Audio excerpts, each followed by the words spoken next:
The Adventures of Man Sponge and Boy Patrick in E.V.I.L versus the I.J.L.S.A.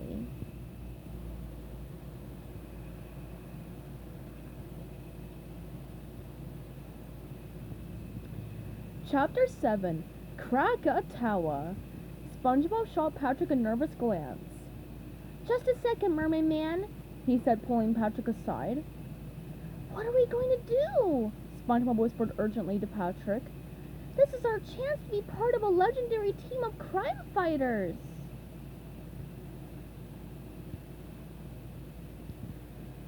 "Yeah, a real team of equals," Patrick said dreamily. "But what about Man Sponge and Boy Patrick?" "What about them?" Patrick asked.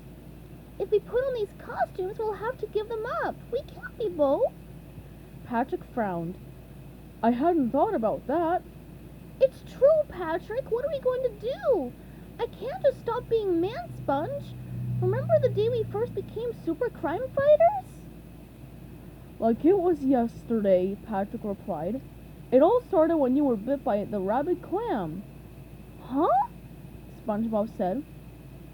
"You know, that rabid clam. We thought something was wrong with it because it was glowing in the dark. Then it just hopped up and snapped you right on the nose." "Patrick, that's not how it..." "Then the next day you started to feel funny, and that's when you discovered your special powers, like the power to see real good, and the power to make Krabby Patties." "Patrick!" "From this day forth, I shall call myself Man Sponge," you said. "Huzzah!" SpongeBob thought about interrupting again, but decided against it. Patrick was on a roll. "Then there was the birth of Boy Patrick, who came to Earth in a meteor shower as a tiny baby," Patrick said. "He was raised in a small farm town outside of Bikini Bottom and draws his powers from the Dutchman's golden spatula." "Patrick!" SpongeBob couldn't contain himself any longer. "That's not what happened." "It's not?" "No, I think you're confusing us with other heroes." "I am?"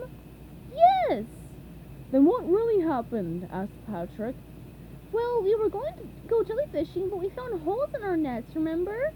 So we decided to do arts and crafts at my house instead," SpongeBob explained. "And that's when the rabid clam bit you," Patrick gasped. "No, Pat, there was no rabid clam. We made masks out of construction paper and spent the afternoon picking out super names." "That's it?" Patrick asked. SpongeBob nodded, tears welling at the corners of his eyes as he thought about that special day. "If you two are done strolling down memory lane, I'd like to get this show on the road," Mermaid Man said. "It's almost time for my nap." "What do we have to do?" SpongeBob looked anxious. "Just put on these costumes, and the fantastic powers of the International Justice League of Super Acquaintances will become yours," Mermaid Man explained.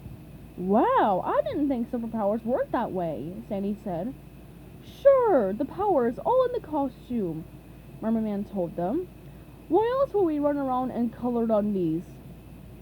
"Wait a minute," said SpongeBob. "You mean these costumes come with real superpowers?"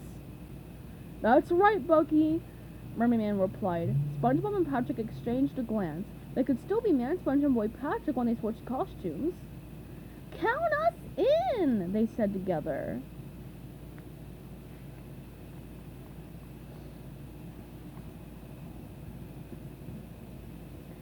"Excellent!" cried Mermaid Man. "Let's get everyone into their outfits." A short while later, the new I.J.L.S.A. emerged wearing their costumes. SpongeBob was absolutely thrilled. He imagined the news reporting on this momentous event. "Breaking news," said the imaginary announcer. "We go live to the Mermalator where a new International Justice League of Super Acquaintances has just been formed. Here they are now." SpongeBob waved to the imaginary camera in his shiny Quickster uniform. "The Quickster, with the uncanny ability to run really quick," said the newscaster. "Want to see me run in that mountain and back?" SpongeBob asked. He moved so quickly it looked like he was standing still. You want to see me do it again? Captain Magma! Get him angry and he's bound to erupt! Announced the newscaster. Krack-A-Towa! Score shouted, shooting flames from Magma's fiery helmet. The elastic waistband! The newscaster cried, able to stretch his body into fantastic shapes and forms.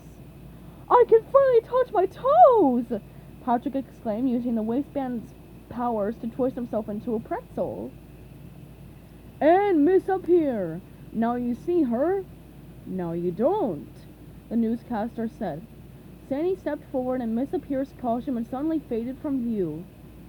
Does this outfit make me look fat? She asked. The International Justice League of Super Acquaintances, a subsidiary of Viacom, the announcer concluded. When SpongeBob came back to reality, Merman had fallen asleep. SpongeBob shook him gently. Merman's eyes sprang open. Gather around, Super Acquaintances, he said. We've got work to do.